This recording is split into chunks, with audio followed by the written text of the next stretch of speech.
Very happy to be done with summer for the year. It seems like every summer in my state, I get fires and smoke. Getting tired of it. It's getting old. This is a problem that I am addressing. My home state of Oregon, over the years, every summer, the fires keep getting closer and closer and closer to home, and it's making me uncomfortable. It used to be that every summer in the western United States, that the majority of destructive wildfires and poor air quality occur primarily in my southern neighboring state of California. However, now, over the years, that those fires have now hopped into Oregon and Washington in the Pacific Northwest. In my home state of Oregon, I remember way back when I was a lot younger, my summers did not used to be like this. My summers back then may have had a little hazy skies due to small amount of fires, but over time, it's gotten this bad. Look at that. It just never occurred to me that in my lifetime, in the locale, in my home state that I love living in, that fires would get this bad, reducing visibility, making my air quality become unhealthy to hazardous, causing medical problems for those who have compromised immune systems and those who have respiratory issues like asthma, for example. It's like multiple summer days when fires are bad. When the air quality gets bad, the visibility gets from good to worse in just a few hours in one day. But that's not the worst of it. The worst that I'm afraid of is that every summer in my state, a fire threatens and a town is evacuated. And I'm always asking myself, is that, how safe do I feel?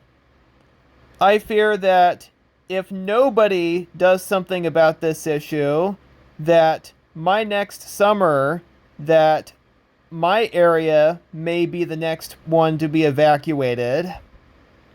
In situations like this, fires are unpredictable, and the time and date when fires start and towns being threatened are unpredictable.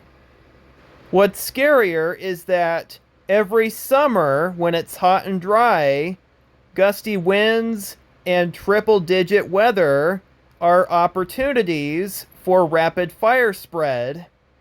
And anything could just start one, like a single lightning strike to like down power lines, which is the reason why that utilities have to do like public safety power shutoffs, which is the equivalent of having to take extreme measures to avoid starting a destructive wildfire, especially when there's hot, dry winds fanning the flames. Like 3 years ago, in 2020, hot, dry, easterly historic winds fanned several destructive megafires, forcing 10% of my state's population to flee their homes. And look at this satellite image taken from Earth's orbit back in September of 2020, also known as the Dark Days. That historic east dry wind event that is not normal in my state, normal in California, known as the Santa Ana winds. This historic wind event blew all that thick, ugly smoke as far west into the Pacific Ocean, reducing visibility. How safe did I feel? Not. Everywhere east of the Cascades was fire-free at that time. However, the roads heading that direction were blocked by fire. Except there was one route heading over the mountains that was fire-free. If my family and I had to be evacuated, which we weren't, but if we did, then we'd be taking that route to escape. And I'd be taking my Sugar Rush plushies with me because they're my emotional support toys and I do not want to lose them, because I worked real hard getting them off eBay the year before, after losing my other cat named Penny 1 due to a tragic accident on that one Thanksgiving evening. But I want to have them with me in the event that I have no home to return to. Not exactly something I love to think about, but something to consider in case of any unforeseen, unexpected situations that interject with my daily thriving life. I really miss the days when my summers in Oregon were never that extreme. I mean, years ago, I just never thought that at some point in my lifetime that I would have to be more cautious and prepared for worst outcomes should they occur. And if I were to face those outcomes, then I have to be mentally prepared that it's not going to feel pleasant.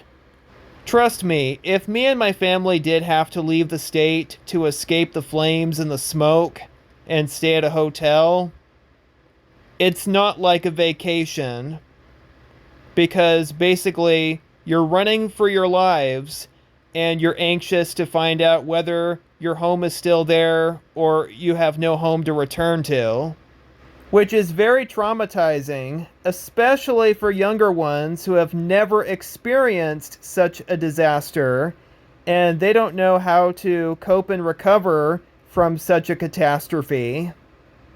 And me personally have never experienced such a big loss from a destructive wildfire that could have been avoided in the first place.